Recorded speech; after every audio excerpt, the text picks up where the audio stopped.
What up, y'all? Welcome to another episode of the Independent Living Podcast. This is where we talk with some of the dopest up and coming independent artists that are crushing it, that are building some momentum so we can explore their business and learn exactly how they're moving today. And today I have a very talented individual, goes by the name of Dre Scott. Dre, appreciate you being here Thank you for today. having me. Man. So I got introduced to your music.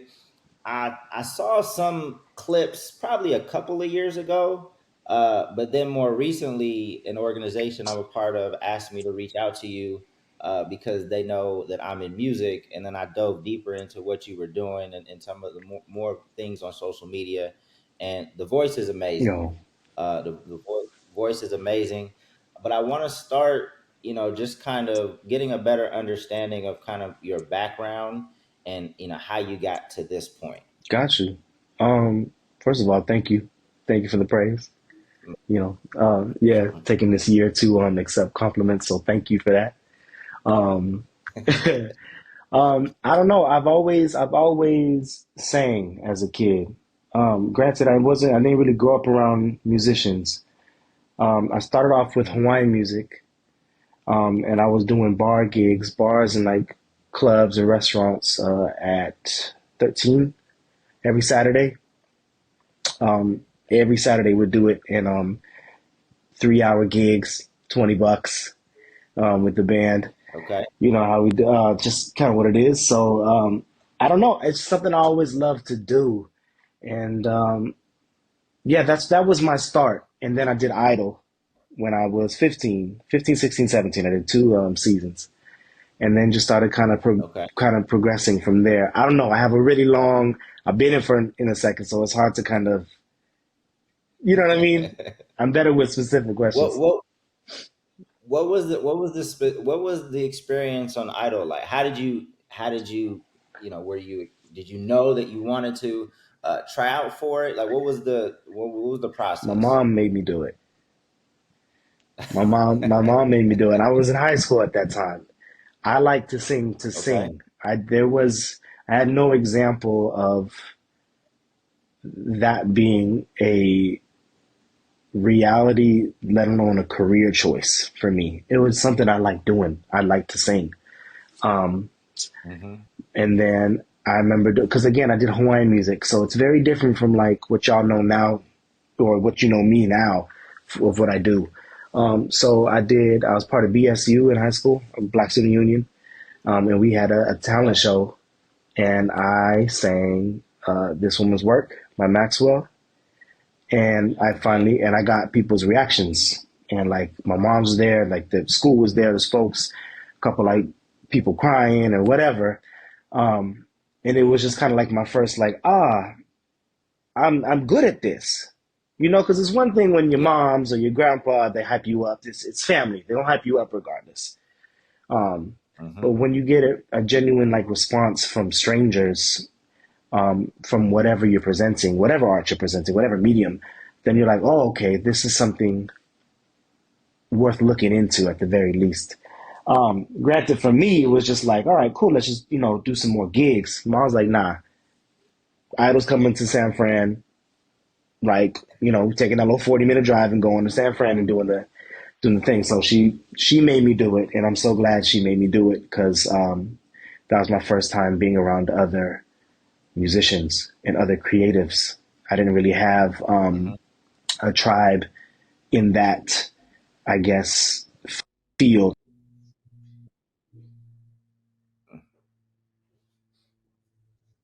Okay. So what was the experience? What was the tryout like? What was just that experience?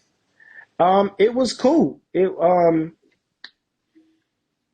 had it was long. There was three auditions before we even got to the main thing.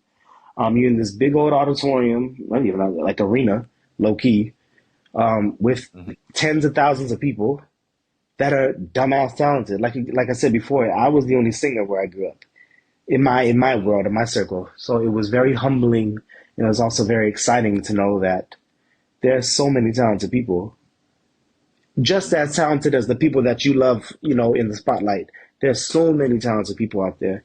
Um, and that was, to me, that was the best part of that whole experience, was just being around tribe, because I've never had that. Yeah.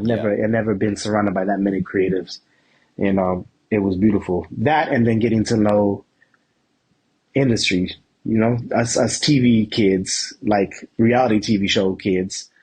We get like a crash course on how industry kind of works and how people move, and how labels are and management is, and kind of how shitty, but also what it is. And this was what, 15 years ago, so completely different now. But 15 years ago, we still kind of needed a label. But yeah, Yeah. was a great experience just to kind of be surrounded by that and learn. So some of the artists that I've seen or worked with that had more industry experience before kind of building independently, I feel like it kind of throws them off when they have to be independent, because it's a different mindset, it's a different approach. What was your experience like getting a little bit of taste of the industry in the beginning of your career? Like, eh, what has that process been like, to how you move now? I just think I was fortunate enough to be young to know Yeah. that, because especially when you, again, like our my situation was different. Granted, I came from gigs. I wasn't just someone that Hmm. sang and then went to a show. I was gigging every Saturday. Like, that was, I did it. I was learning how to work a crowd. I was learning, like, cool, if this dynamic's here, we don't have to change the set because this is not what they're trying to hear now. Um, Kind Yeah. of just read people and learn how to do what I need to be doing. Um, Going from that, because we get it so fast when you TV show, and it come and you lose it even quicker. So I think I'm just fortunate that I was young enough to feel that kind of, I wouldn't say hurt, but disconnect or mental shun, because it's not the best feeling after not getting cut, not getting picked, because then we're stuck in a contract, a Fox contract, because that's what we were on at the time, a Fox network contract, 5 years, can't get on any other network that's not Fox affiliated, a Damn. label through Interscope, which we all had to sign to get on the show. So stating that we cannot move, in a sense, we can't work unless we're one of their people that they sign. So they shelve us, so Mhm. we can't capitalize on our exposure. Again, Right. these are super old. This is 15 years ago. It's not like that anymore. And then a management contract. So it's just, it was shitty. I got, the tour was done, it was great. I couldn't work. They wouldn't let Hmm. us work in that sense, in entertainment. My Right. bad. Go So ahead. for how long? How long until you get out of that contract? Like, 2 years. That was 2 years, and then I got signed again, because again I was 17 at that time. So now, fast forward to 19, I got signed through a mhm, sub label through Universal, through Eric Benet, mhm, who was one of my favorite artists ever. I loved Eric Benet growing up, still do. mhm. That's my homeboy. Um, he kind of hooked that up. That was all right. Didn't really go how it was supposed to go. Probably like most people's experiences. Label says one thing, then when you get there and sign, it's a whole nother thing, and that's kind of what it was. And again, lucky that that didn't draw out too long. Now I'm 21, 2021. Um, I moved to Hawaii. I go to college. It was like, oh, cool. I need something stable. I need a sense of stability. Still gigging, Yeah. still doing this, still doing music, but just not. I'm not full throttle. And then I decided, after all that, I was working 3 jobs because I didn't want to take out a loan. And I just kind of worked my body to the ground, fell asleep behind the wheel, totaled my car. I was just like, yo, I'm tired. I'm unhappy. Yeah. I don't want to do this anymore, type of shit. So quit 2 of my jobs, finished off my semester in college, and I said, yo, started writing music and pursued it independently. Moved to Australia and recorded my album, and kind of the rest is history. In that one, my first album. But yeah. Mm.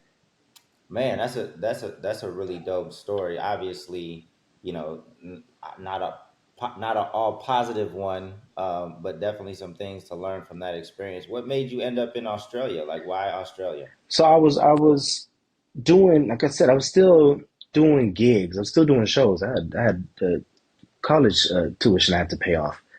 Um, Yeah. there was a promoter that asked me, inquired me to do a show in Australia because apparently I had a big following. So I was Hmm. like, cool, and I'm down. So I did one in Sydney and then I did one in Melbourne. Sold them both out, and I had like half a day in like a night in Melbourne, and I fell in love with it. It was cool. And then like Hmm. 6 months later, all that other shit happened with me with the car, and me just kind of like, you know what, nah. Started writing music. My one of my really good friends, Isaac, he was like, hey, so why are you recording it here in Hawaii? I was living in Hawaii. Um, are you recording it here out of convenience or because you feel like this is where? I was like, well, I'm here. He said, well, you should. I feel like you should go somewhere where you feel inspired or you feel challenged, and that was Australia for me. I really loved Melbourne. It was their pop is was me. Their pop was like their popular music was R&B, neo soul, jazz, funk. Like it was. I didn't have to explain what I do over there, which I really appreciate, especially coming from Hawaii. Like unless you're really kind of doing like reggae or like aren't soul with a skank in it, they're not. You know what I Hmm. mean? They mess with it. It's just not as popular. You have to kind of sell it. Over there, I didn't have to sell nothing. I went over there and I was Dre, and they got it. So I got up and fucking moved. I just got up and Dope. moved, and yeah, did some open mics, networked, tried to got gigs, and it was a great time. And I recorded my first album, which was really nice because again, that was my beginning of independent journey. And like when I say I was independent, not like how these kids are now, not these kids, but how the kids say I'm independent and I got a stylist and I got a PR person and I got a marketing person and it may not be on a label, but nah, it was me. I Yeah. wrote every single part of my album, every chord, every lyric, everything. I paid musicians for hire because it's not homeboy down the street making a beat. These are Yeah. real music, real musicians on the tracks, and I composed everything. And I did it all independently. Made my own publishing, did my own LLC, did everything. Mm. Paid out of pocket and distributed it under my own thing. Nobody else. I own 100% of that album. And that shit was Dope. hard. It was hard, but it's very rewarding. And I always Yeah. tell like artists to do that in some shape or form. It's good to have a team, but Yeah. own everything. And like that first project, if you don't need a collaboration, you know what your music's supposed to sound like.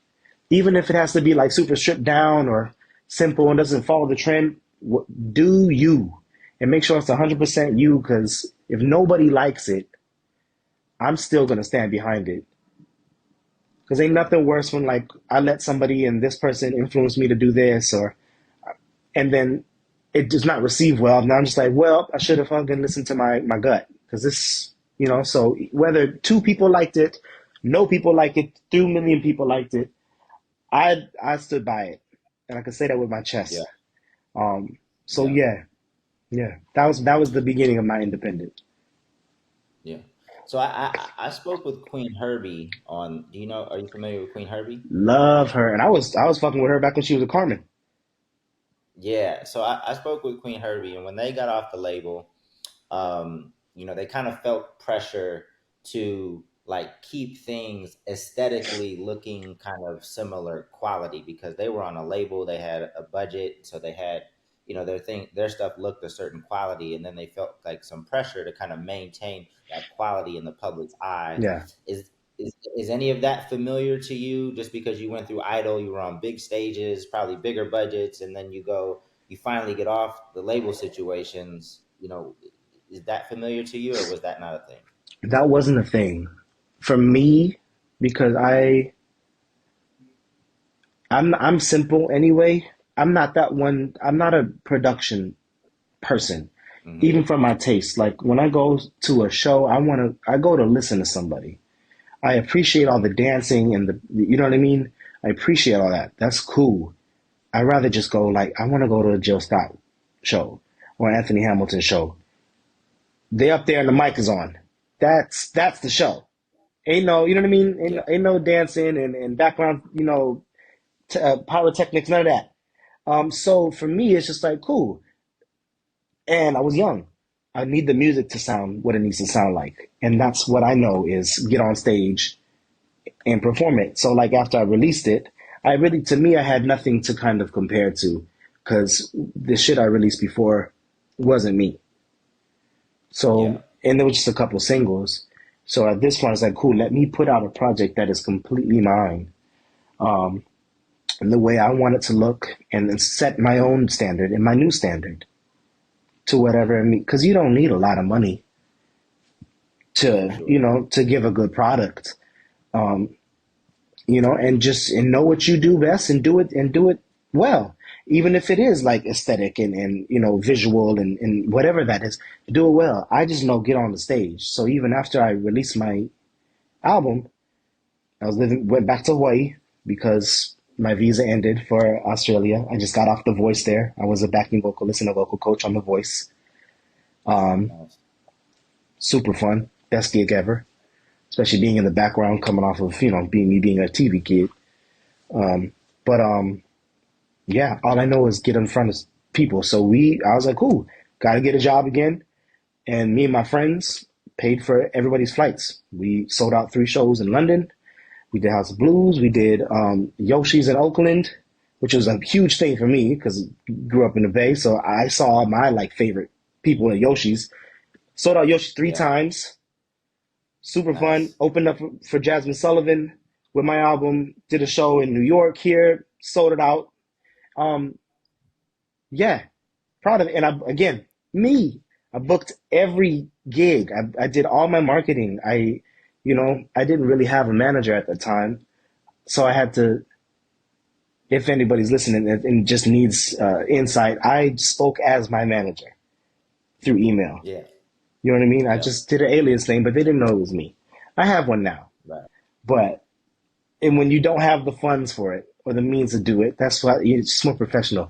Anyway, so I booked everything, made my own merch, made my everything, and I was living out of my car because I couldn't pay rent and pay for 5 flights around the world to do these Yeah. tours.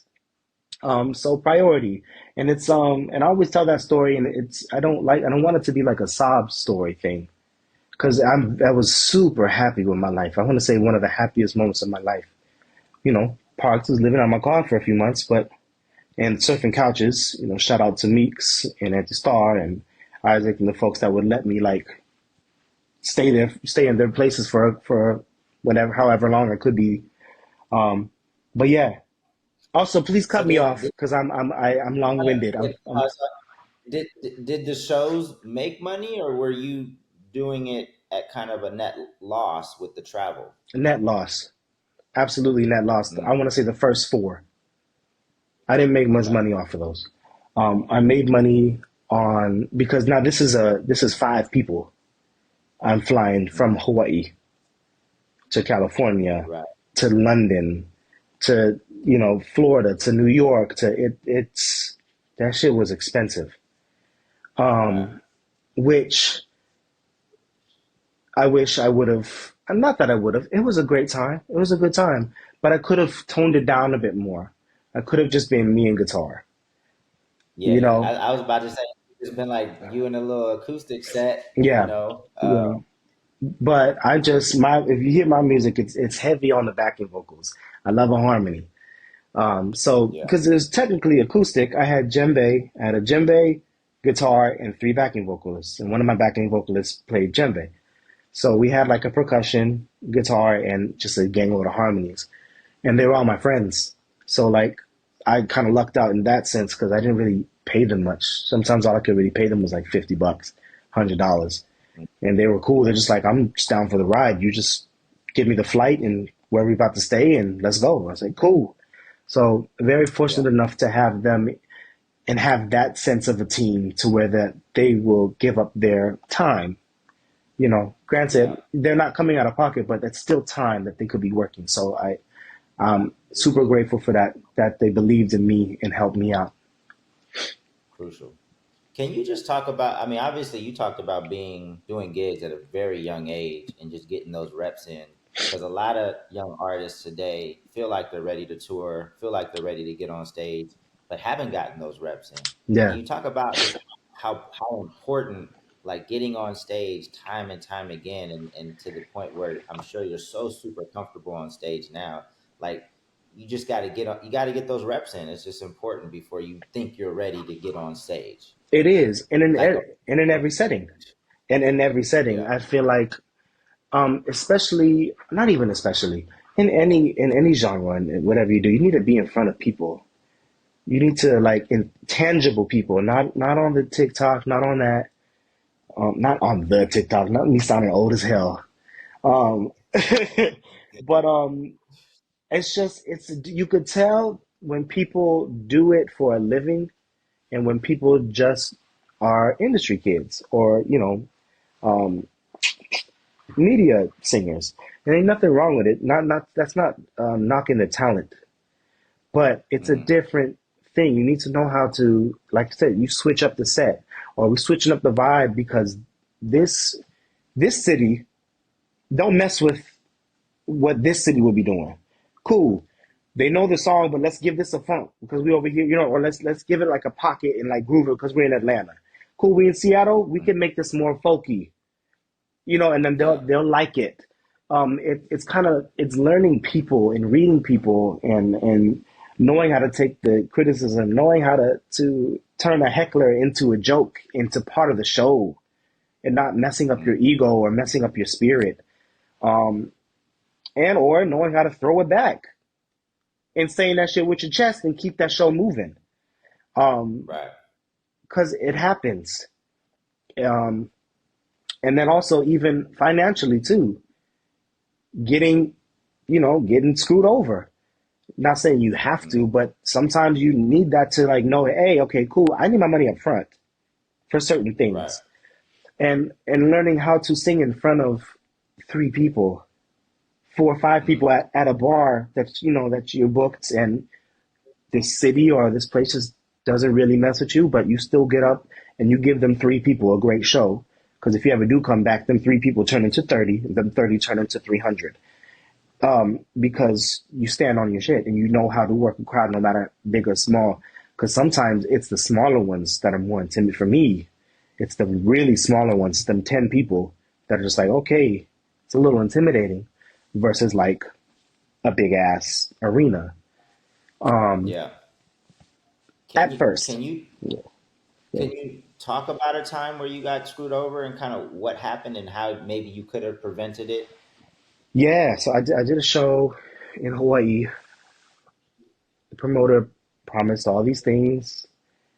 Had gonna do this, gonna pay this much, gonna fly out your friends for this. Cool. All that happened. Flew out our friends. We did like a promotion like show. Nobody was there. There was like three people. And no matter what you say, that's it hurts your pride. It's not Hmm. fun. Hurts your pride. It hurts your ego, whatever you want to call it. Um, Especially when it's built up in a manner. Uh, did that, and then by the time the show came, did the show. Sound was shitty. It wasn't like the best venue. There's people there. By the end of the show, dude's gone. Mm, Didn't pay us. I had to been 19, 20, 19. Didn't pay a lick of nothing. Put us in the most did you raggedy hotel. Huh? did you ever hear from him again? No, no. But also, Damn. should have had a contract. Number one, should have got my money, some sort of deposit up front. Yeah. Just that's what it is. My thing is, I'm not coming to you for a show. You reach out to me, I need some sort of deposit, whether it's five hundred Right. dollars, whether it's not even 500, but whether it's 20% or 50%, I need something. down. Um, yeah, that was that was raggedy. That's one of the times, one of the bigger times. Granted, I've done a few Yeah. like other like little shows, and they tell me it's one thing and it's not, and then again just chasing for money. Like, yo, give me my $75, bruh. Like that don't make Yeah. sense. That don't make no sense. Even and then I feel like it's good again to have those experiences because then you know what you're worth, and also you put in your time and you've done it. Because there's a couple like venues here in New York. They are music venues, and they offer me $75 for a duo for 2.5 hours. So I got to split $75, which again I'm not doing. I don't do no more. But you're asking me to split $75 with the guitarist, and saying that the tips could make it better. You are a music venue. Why are the waitresses making more money than me? The whole Right. purpose of people coming here is for music. So I don't understand why my my quality, my career choice, what you're asking me to do is not being compensated properly. Um, so yeah, it's little things like that. Granted, I feel like everybody needs to go through some stage of that because it has you a better knowledge of what you're worth and what is, you know, hey, what you're worth, and what's standard. Yeah. Yeah, I mean, I think, a lot of people call themselves a promoter, but it takes some time to really know like what promoters have experience, are professional, because there's some people that want to rush into this and call themselves a promoter, but they don't really understand like how to throw a successful show. So they might get excited and hyped up about it. Nobody comes. Now they're in a very awkward position, and unfortunately, a lot of people can't really stand and be mature and in that awkwardness. Some people flight. Sometimes they just run, Yeah, and the promoter might bounce because they don't have the funds to pay you. So having the experience to know like, hey, you should get a deposit up front before you even get there, so that at least you got some of the money, and then just have constant communication with the promoter all the way through. You get paid at the end of the show. yes. um yeah. and What be how and be and sorry, my bad, and just be kind of aware of your business on your own. 2 weeks before, hey, how's the ticket sales doing? Oh, they hmm ain't doing cool. Cool. A week before, oh, they really ain't it. Let's cut the show because there's no point in me Yeah, coming out. There's no point in you losing money. You know what I mean? And making them executive decisions as a bit because that's what it is. It's a business at the end of the day. yeah, Um, and yeah, you still got to look at it like that when you do stuff in that manner or at that velocity. At first, just sing, just enjoy being creative and just sharing what you get, your gift. But if you're gonna go in it as a business, look at it that way, whether you're the promoter or not.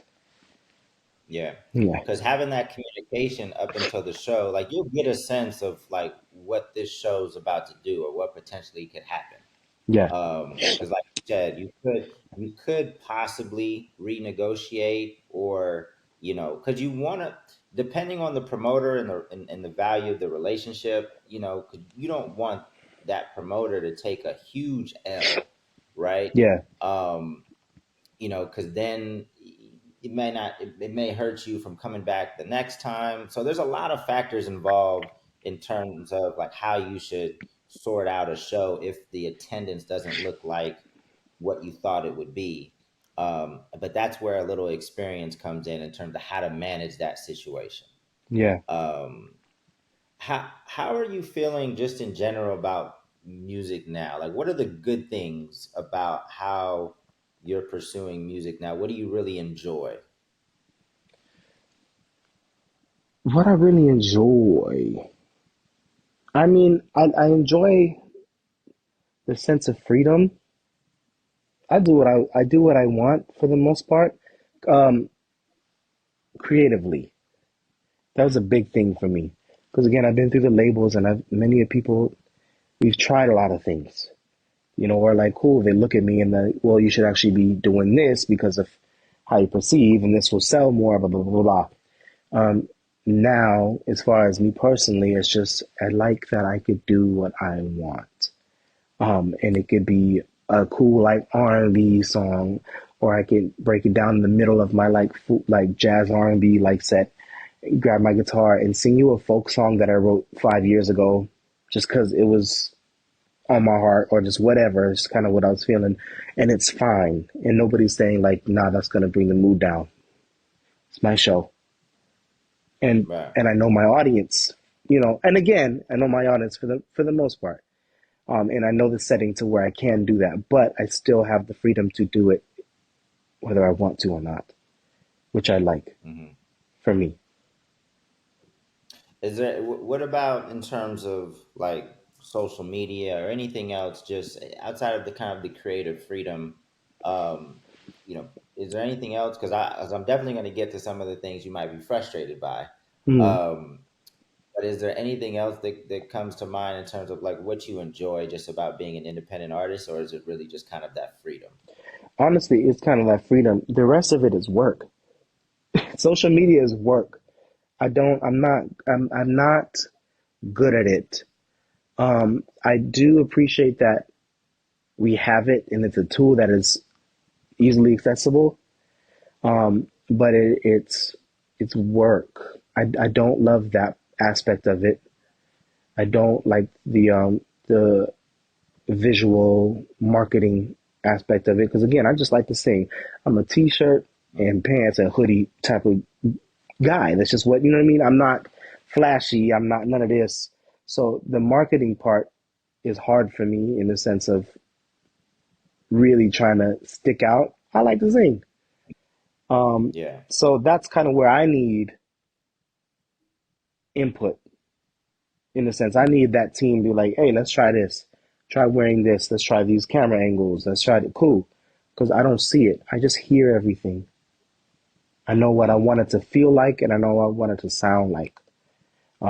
So that's the hard part for me is social media because that's just not it's not what I grew up knowing. Like I said, yeah, I've been gigging. I know get on stage and show what you got. And that's what I do. yeah. Yeah. Yeah, I think a lot of artists where that are like, musicians to the core, singers to the core, have a trouble with the social media piece because it's the art. It's the art that's most important. It's the performance. So I definitely understand that. Would you ever sign to a label again? Um, I'm not opposed to it. It just has to make sense. It has to make sense, and it'd have to be a smaller one, or it'd be a label in a sense of here's our budget. Give y'all you present us I present y'all a plan with it, and we keep it moving. I'd rather that because I could stretch out $1,000 because again Mm, I worked off for nothing. So it just it has to be the right thing. I'm not opposed to it, but I like working independently for now. For hmm. now, I'm stable, financially stable. Finally, I'm working. I'm doing my thing. But I would love to have that sense of like team and someone to get me to another level outside of just what I could do by myself. Yeah. A question that I like to ask independent artists because I tell people all the time, like, hey, artists are building their businesses in so many different kinds of ways. I would never ask you how much money you make, but would you be comfortable sharing like like percentage wise, like how your business breaks down? Like the top revenue stream would be what, second and third? Like, is it more performances? Is it more streaming? Like, how does your business break down? Performances, streaming, streaming is not too much. Streaming is not too much. And I feel like that's more or less the majority of well, people's case. I Performance is where I get the bulk of my money. I want to say like 60-70% of my money is just doing performances, whether it be my own tours or I do a lot of private shows. And also I'm not again I grew up gigging. I don't turn down a show, so like Got I still sing in a wedding band. I'll do my thing is, oh, you want me to sing your first dance or whatever. I'm not turning down a gig. I'm like that's what it is. Because sometimes it's cool, and then there's seasons where I don't got much going on like that. Like I have a month of like cool, quiet. But performance, it's majority performance. I get monthly stipends. I guess I get a good amount of money from streams, but not enough to live off of. Got Yeah, you. not enough to live Did off have of. Has a fan ever hired you to perform at a wedding or a Yes. birthday party or Yep. something? Yep. Absolutely. Ha, any particular time kind of stand out that's more interesting than the others? Um, there was this wedding I just did. She was in. This was like her second marriage. She was older. Um, and it was just cool. I don't know. She and like a good portion of the people there just knew my music, which was just random. Um, and nothing out of the ordinary. I think it was just nice. It was just nice to be recognized as the singer, which was really really nice. Um, and they were cool. They were just super cool people, and they had to have been like in their 60s. Found love again, and I sang. I walked her. I sang her down the aisle, and then I sang for their first dance. And that was it. But very simple. That's And dope. yeah, and it's good money too. A lot of people don't realize that. Everybody think they gotta be Beyonce, but I still make a living doing private shows, doing my own stuff. Um, and you work your way up to whatever number makes sense for you. I mean, I won't say it because that's tacky, but I make good money. Right. Yeah, No, I mean, I think, artists like you never know who's in your fan base. yeah, Like you could have a billionaire in your fan base and, that wants to do a huge extravagant wedding where the budget is just ridiculous and it's not out of pocket to ask for a certain amount of money. Like that's just a custom that comes along with a wedding like that. So that's why I always tell art, you never know who's in your fan base. I always tell, even when you're doing stuff like merch, because I would, even when we started doing merch, I was hesitant to have like certain things like above a certain price because like I didn't have that much money growing up and I just wanted to make everything affordable. yeah, But then you realize like, hey, maybe you should provide a more VIP or a more a different experience for the fans that are able and want to support you at that level. Um, absolutely. because you never know who's in your fan base. Yeah, and even stuff like merch it's you have to look at it even like for us as even for like ticket sales because we don't people don't buy CDs anymore. So Mm, that's where we make money. So push that extra $10 per ticket. Same with the merch. My thing is this is a one-off thing. Ain't nobody buying $40 shirts every time they go buy a shirt. This is a one-off mhm. thing. It's a luxury. Going to a show is a luxury. Having live music is a luxury. It's not a necessity. So we're a luxury experience regardless. Granted, we don't gotta Right. be charging, here's $500 for a t-shirt that has like, my name on right here. But we could push it past $8. It don't gotta be $10. It could be $30, $40 for a shirt. That's fine. I'm coming out of my pocket to make them. And unless you're making Yeah. like thousands, I need to put it up there to have some type of profit. That's just Yeah. what that is. And people will support you because they want to support you. I know I'm the same way, especially like them independent like folks that like I'm gonna go see Tiny Habits. I love Tiny Habits. Um, there's like it's a band and they're great. Um, and I already know like their tickets are expensive. Cool. I want to support them. I'm gonna go buy me a shirt, whether it's $60, $70. I'm gonna support them because I really like what they're doing and I believe in their craft. And I feel like they should have Yeah. more representation or acknowledgement from what they do. Yeah. You seem like an artist that gets a lot of love and respect from other artists. Do you, is that well, one, is that true? And two, do you feel like you do a good enough job networking and collaborating with your peers? I would say I get, yeah, I would say I get love from other artists. Um, it's weird to say that, but like I said earlier, I'm taking this year to accept or acknowledge, those compliments, and I feel like I do have respect and love from other artists. Um, I am socially awkward for the most part. I don't really know how to talk to people like that, like that. I'm not the most like extroverted person, but I do talk to folks, and when I do, I find like genuine conversation and connection. And a lot of them, I'm still really good, friends with, especially like other artists, up and coming now. Hmm. Got number in my phone anytime they're around. Like I go to their house. Not to I don't want to name drop, but like we're cool. Yeah. Um, Hmm. but I could definitely do a better job with networking. I don't want to come off not genuine. I need to know your work. I need to appreciate what you do for me to even come up and acknowledge you. I don't want to just be like, "Oh, you're popular, you're famous," or you know what I mean? You're successful. Let me try to no, I want to believe in what you do, and I feel like that's more genuine, and that's kind of why I have the relationships that I do have now with the certain people that I'm cool with.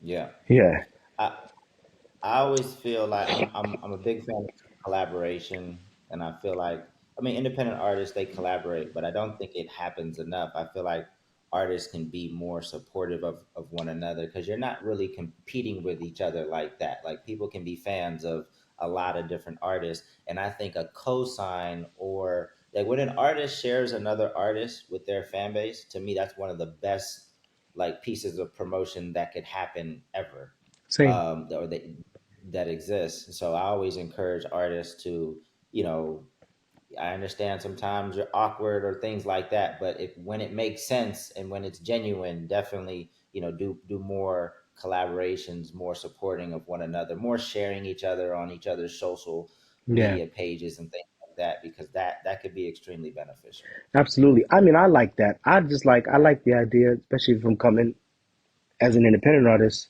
I just like sharing. That's my thing. My mom always texts me like every few weeks. Stop. You start. Nothing wrong with it, but you start posting more about you. I keep seeing everybody else. I was like, well, everybody else's shit is cool, But also, I get that. I like the sharing because ain't nobody but us can really, lift each other up. I don't know what happened in the timeline to where that wasn't appropriate anymore. Cause I remember like you go to like the '90s, everybody was in everybody's music video, and that was for the free. Man, For the free, they would just support like, yo, that's my friend. Did you want to come to my music video? Cool. It brought everybody wanted to go listen to the song because Aaliyah was in it or because Missy was in the background doing whatever. Um, which was cool. Now that's not part of the culture anymore. Now it's like, cool, you want me in your video? It's going to be a good $30,000. You know what I mean? It's it's wild. There's a fee for it, and I don't get it. and I tweeted this maybe a few weeks ago. Like, I miss like the big collaborations with like 4 or 5 artists on it. Like, I haven't Same. seen one of those.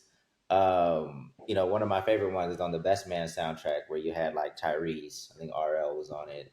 There's like 4 or 5 different cats on the Best Man soundtrack, Yeah. and or even go older than that with like, I was young at the time, but I still remember like Self Destruction or We're All in the Same Gang. Those are hip hop songs, but they Hmm. had like everybody had like 4 bars, and there were like 20 people on it. It's like I couldn't even imagine that even being possible today. No. Um, but it would No. be dope to see if we could pull it off in the independent space. But anyway, just a couple more questions. I Yeah. know that, like, for you, from a brand perspective, like the hair is a big thing. Yeah. Uh, how do is that just you love your hair. Do you recognize it as part of your brand? Like, how do you approach that? I mean, I recognize it as part of my brand. I grew it out initially because start off with Hawaiian music. So like I sang Hawaiian music and I danced hula competitively. So everybody had long hair. Grew my hair out. And then got on the show and realized that that was a staple. It caught people's eye and it made me, people remembered me for that. It was a visual thing that added to my voice. Cool. Yeah. Um, what I say, I love it. No, I've been wanting to cut this shit off for years, but I just know as of now, it's something that sticks out. It's a staple in a sense. It could be a what's that called? A silhouette of me, and you know it because of my hair. So for now, it has to stay. But hopefully, I get to the point where I'm cool enough and I can get rid of it. Also, I'm this year I'm gonna be 30, and this keeps moving the hell back. The hairline is receding, so I got about another half inch, if that, and it got to go. I'm not gonna be that one holding on to three strands, bruh. Not doing it. Have you ever tried reaching out like a shampoo company? Have you turned it into like a sponsorship type situation, or is that not? I've done them. I've done them a few times. Niche Okay. Beauty, I love, still use it to this day. I stand by it. Um, I did Miss Callie's, Miss Jessie's. I did. These are throughout the years. I was one of their spokespersons for Uh-huh. the season. They're great. I've done a lot of hair products that they've reached out and they've sent it to me and they don't work. I just again I want to believe in what I'm doing, so I have to like use the product and see if it works. Because there was one which I won't name, but I use it. My shit started falling out. Damn. Yo, and I was That's like, all yeah, good. nah. And they were offering like money. I was like, no, I don't Yeah. wanna. Now, Yeah, I don't wanna to promote that. I don't want to promote something I don't believe in. Um, just for clout, just for money. I just, yeah, yeah. I'm good. I'm good. So Mm. I gotta be something I like. No, for sure. Last question. You mentioned you have a manager now. What does your team look like now? So Um, I have my manager Frank. He has a lot of connects with like industry thing. He got me through AWOL, my distribution. He just has a lot of connects. Who's super cool. Um, More of like an advice counselor in a sense. Quinn, who you message, she does all my booking, helps me with my booking, and helps me with pushing prices and whatever. And it's nicer to have somebody speaking on your behalf because it's just a bit more professional, number one, and you can ask for more. Not even more, yeah. ask for what you're worth without feeling like, oh, I don't want to come off cocky or whatever. Which shouldn't be a Yeah. thing, but that's just how I feel like most of us feel. I can't speak on my behalf. I can't tell you the number that I think I'm worth without looking like an asshole. Um, and then I have Posh. Um, he's a stylist, and he's helped me with that. So I'm just this my year where I'm building my team. I don't need a whole office worth of folks, but I just need the main people just to kind of help me put the whole package together. Again, more than what I could do on my own. Just help me with them Yeah. little bits and just help elevate so we could all win. Because if I'm winning, they winning because they getting paid. If I'm getting paid, Right.